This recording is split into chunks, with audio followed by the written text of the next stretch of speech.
Bienvenidos al Mensajero, una voz que clama en el desierto. Esta noche quiero hablarles un tema muy interesante y un poco que nunca se ha oído. Se llama el efecto espejo, el reflejo de un porvenir cercano. En la cual quiero que compartamos en la Biblia el versículo de Mateo 27, 52, 54, que dice así: y las tumbas se abrieron, los cuerpos de muchos hombres y mujeres justos que habían muerto resucitaron. Salieron del cementerio luego de la resurrección de Jesús. Entraron en la santa ciudad y Jerusalén, santa ciudad de Jerusalén, y se aparecieron a mucha gente. Durante la historia humana hemos observado muchos eventos diferentes, pero precisos a la misma vez, que hace pensar que fueron un reflejo de lo que ya había pasado antes, como si fuera un espejo. Ahora, la Biblia registra ese evento que es muy importante. Y mire lo que dice Eclesiastés 9. La historia no hace más que repetirse. Ya todo se hizo antes. No hay nada realmente nuevo bajo el sol.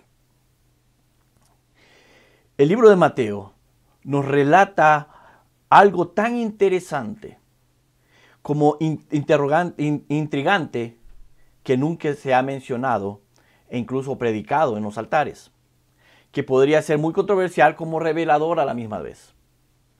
A través de las Escrituras miraremos uno de los eventos muy esperados por la iglesia, el arrebatamiento, de un punto de vista muy diferente como el efecto espejo, el reflejo de un porvenir cercano.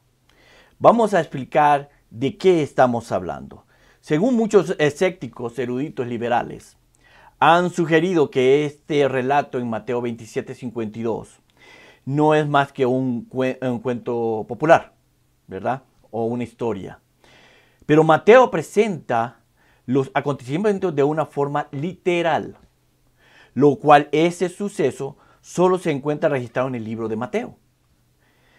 Pero podemos encontrar las pistas de todo de este evento por toda la Biblia, como en el Antiguo y el Nuevo Testamento. Eventualmente acontecerá en el tan esperado arrebatamiento, como lo menciona la Biblia. Mire lo que dice Eclesiastés 4, 13, 14. Y ahora, amados hermanos, queremos que sepan lo que ha de suceder con los creyentes que han muerto, para que no se entristezcan como los que no tienen esperanza.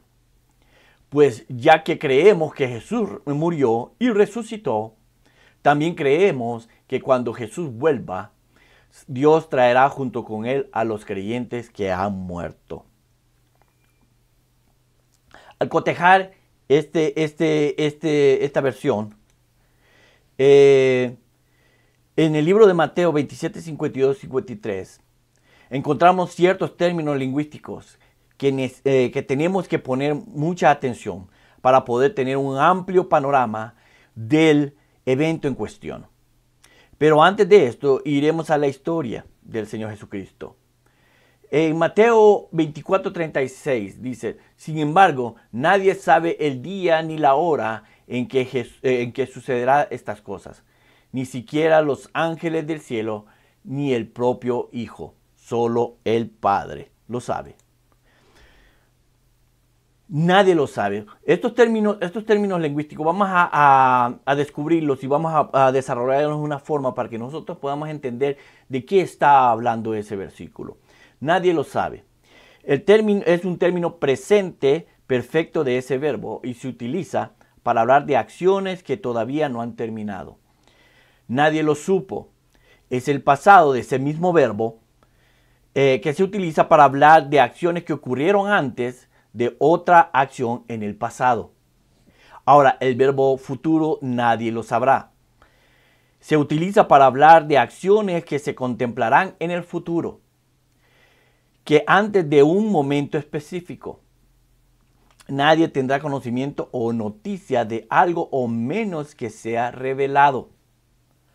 Al descifrar ese verbo importante que Jesús mencionó en ese versículo, nos dice que en el momento que él lo dijo, no lo sabía, porque Jesús se había despojado de toda su divinidad, de acuerdo con lo que dice Filipenses 2, 7 al 8. Mire lo que dice Filipenses 2, 7 al 8.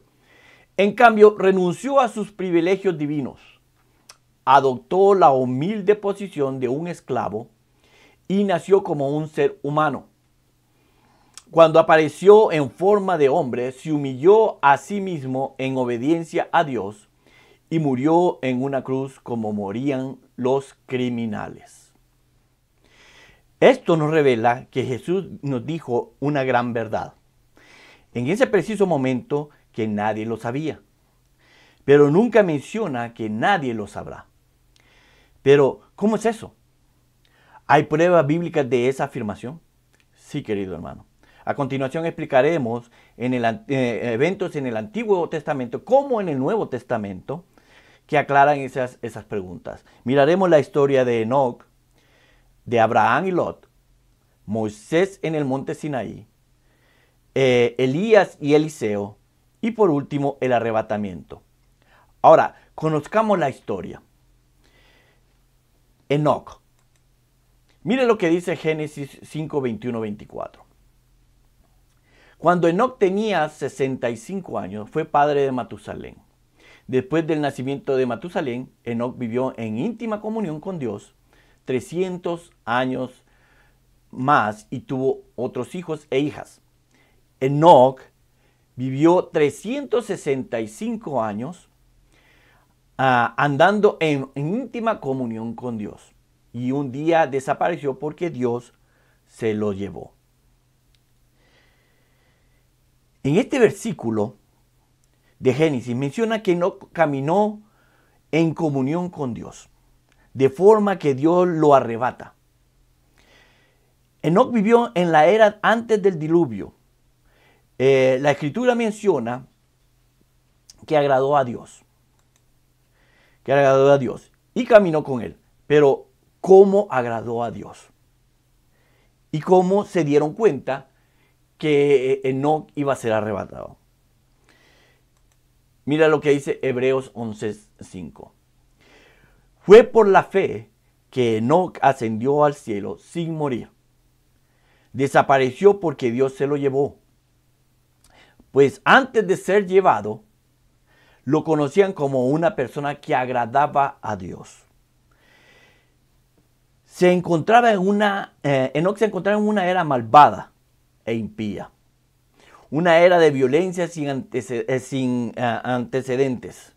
O sea, era algo anormal en aquel entonces. Bastante parecida con nuestra era o con nuestros tiempos ahora. Las personas cercanas a él sabían que Enoc sería arrebatado por su testimonio. Las personas en aquel entonces sabían que Enoc caminaba con Dios, que agradaba a Dios, que él buscaba a Dios. Entonces ellos sabían que algún día él iba a ser arrebatado. Cuando él fue arrebatado no les tomó por sorpresa, porque sabían que él iba a ser arrebatado. Ahora miremos la otra parte de la historia, Abraham y Lot. Mire lo que dice Génesis 18, 19.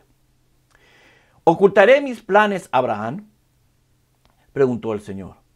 Pues Abraham sin duda llegará a formar una nación grande y poderosa, y todas las naciones de la tierra serán bendecidas por medio de él. Yo lo escogí a fin de que él ordene a sus hijos y a sus familias que se mantengan en el camino del Señor, haciendo lo que es correcto y justo. Entonces yo haré para Abraham todo lo que he prometido. Estos versículos son muy reveladores porque nos muestran la relación tan íntima que tenía Abraham con Dios, a tal punto de revelarle sus planes a su amigo Abraham. El patriarca tipifica el profeta que se le fue dada la noticia de la destrucción de Sodoma y Gomorra de parte de Dios. Pero Abraham sabía que su sobrino Lot se encontraba ahí. Un tipo de la iglesia que se encuentra en el mundo en estos tiempos. por lo cual procuró por él ante Dios. Pero quiero que cuando usted lea la historia de Abraham, se va a dar cuenta que Abraham intercedió por la ciudad de Sodoma y Gomorra, sabiendo que su sobrino Lot se encontraba ahí, pero él nunca menciona el nombre de Lot. Él empieza a decirle al Señor, a negociar con el Señor acerca de 50, 40, 30, 20 y termina con 10. Pero si usted se fija en el transcurso de la historia, nunca menciona el nombre de Lot. Pero el Señor tuvo misericordia de Abraham y envió 2 ángeles a advertir a Lot de inminente destrucción que llegaría. Algo tan parecido de lo que acontecerá en nuestros tiempos con la novia de Cristo, o sea, su iglesia. El efecto espejo. Moisés. Éxodo 19, 14, 16. Después el Señor le dijo a Moisés: desciende y prepara al pueblo para mi llegada. Conságralos hoy y mañana, y haz que se laven sus ropas. Asegúrate de que estén preparados para el día tercero, el tercer día. Porque ese día el Señor descenderá sobre el monte Sinaí y a la vista de todo el pueblo. Así que Moisés descendió a donde estaba el pueblo, consagró a la gente para la adoración, y ellos lavaron sus ropas. Les dijo: prepárense para el tercer día. En la mañana del tercer día retumbaron truenos, destellaron relámpagos y una nube densa descendió sobre el monte. Se oyó un fuerte y prolongado toque de cuerno de carnero y todo el pueblo tembló.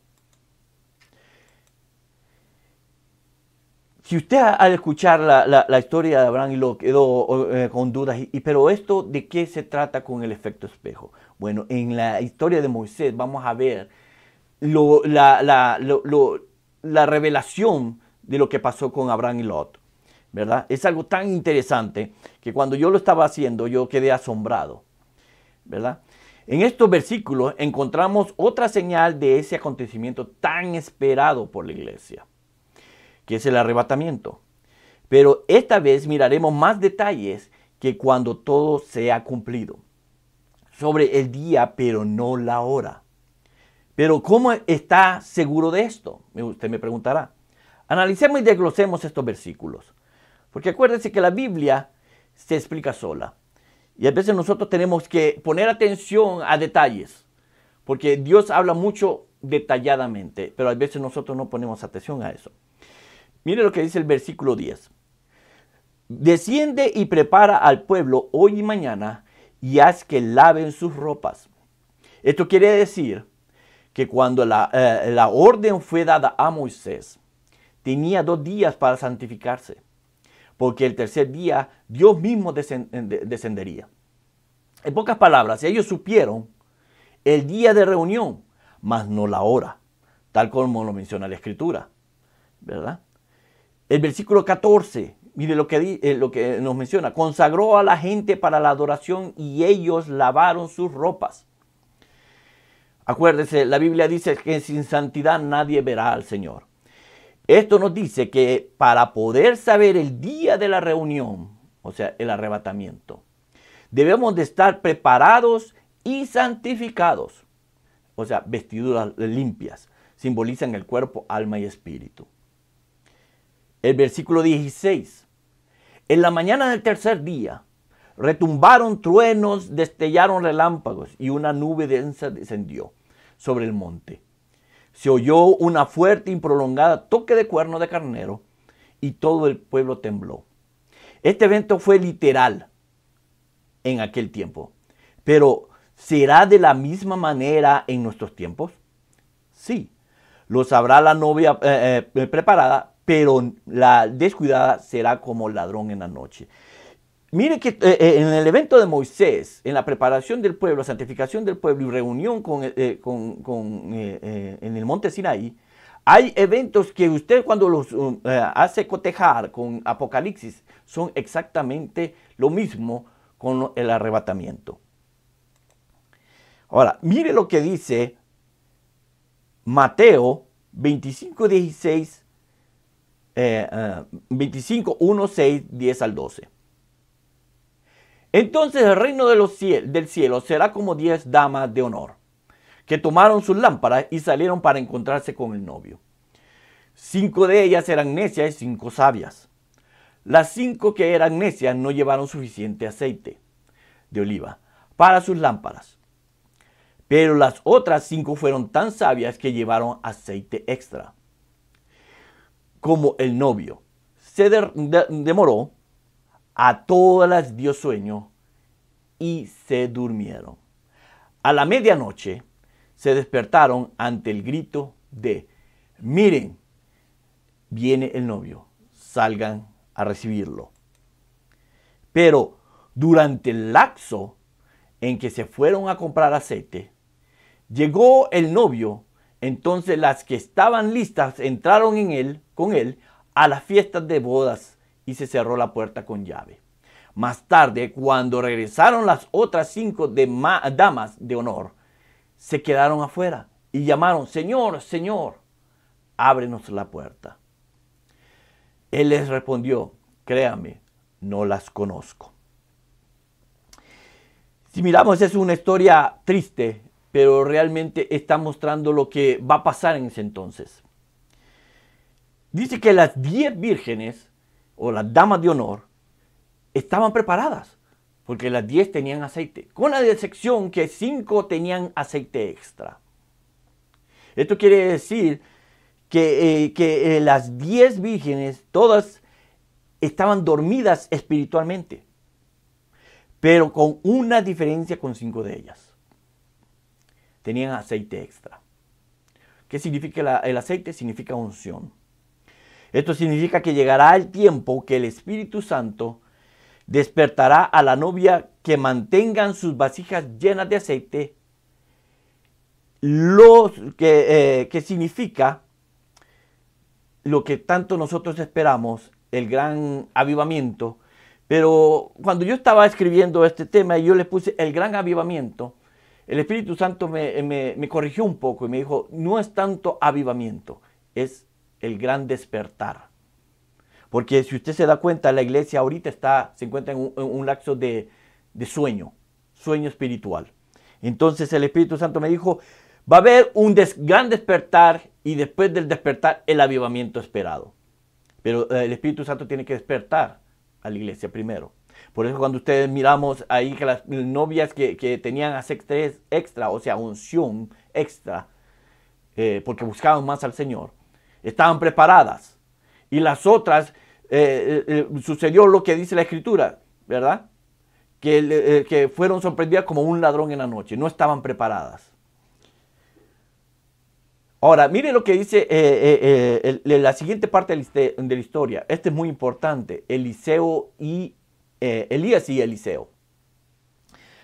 Lo que dice 2 de Reyes 2, 1, 3. Y quiero que ponga mucha atención a esta lectura, porque se va a dar cuenta de algo muy interesante. Cuando el Señor estaba por llevarse a Elías al cielo, en un torbellino, Elías y Eliseo estaban en camino desde Gilgal. Y Elías le dijo a Eliseo: quédate aquí, porque el Señor me dijo que fuera a Betel. Eliseo respondió: tan cierto como que el Señor vive y que tú vives, nunca te dejaré. Así que descendieron juntos a Betel. El grupo de profetas de Betel se acercó a Eliseo para preguntarle, y ponga atención a la pregunta: ¿sabías que hoy el Señor se llevará a tu amo? Mire la respuesta de Eliseo: claro que lo sé, contestó Eliseo, pero no digan nada. Este tipo de evento, si usted le pone atención, Eliseo sabía el día que iba a ser arrebatado Elías, que ese era el día que iban caminando hasta Betel. Pero Eliseo no sabía la hora. Por eso cuando Elías le preguntó a Eliseo: ¿qué tú quieres de mí?, Eliseo le dijo: yo quiero una doble porción de ti. de tu legado, de tu poder profético. Y él le dijo, si mirares cuando el Señor me arrebate, entonces tendrás lo que tú deseas. Entonces, la pregunta es, ¿cómo Eliseo supo eso? Mire lo que dice 1 Tesalonicenses 4, 16, 8. Porque el Señor mismo con voz de mando, con voz de arcángel y con trompeta de Dios descenderá del cielo y los muertos en Cristo resucitarán primero. Luego nosotros los que vivimos, los que hayamos quedado, seremos arrebatados juntamente con Él en las nubes para recibir al Señor en el aire. Y así estaremos siempre con el Señor. Por tanto, alentaos los unos a los otros con estas palabras. Eliseo supo el día que Elías iba a ser arrebatado porque el Espíritu Santo se lo reveló. Y también se lo reveló a los profetas. Porque dice que cuando los profetas llegaron, le preguntaron, le dijeron a Eliseo, ¿sabes que tu maestro será tomado hoy? Y él le dijo, sí. Entonces lo que son los profetas y Eliseo sabían que ese día iba a ser arrebatado. No sabían la hora, pero sí sabían que ese día iba a ser arrebatado. Y lo que habla Eclesiastés es casi parecido a lo que acontecerá. Este pasaje bíblico menciona un momento tan esperado por todos nosotros. Y relata ese evento que a veces lo tomamos a la ligera. Al leer cuidadosamente encontramos un verbo que abre el panorama de lo que sucederá en ese día. Y es el luego. ¿Por qué? Porque determina un lapso de tiempo entre un evento con el otro. Entonces usted me preguntará, ¿pero qué tiene que ver esto con el efecto espejo? Mira lo que dice el libro de Mateo 27, 52, 53. Y quiero que pongas mucha atención.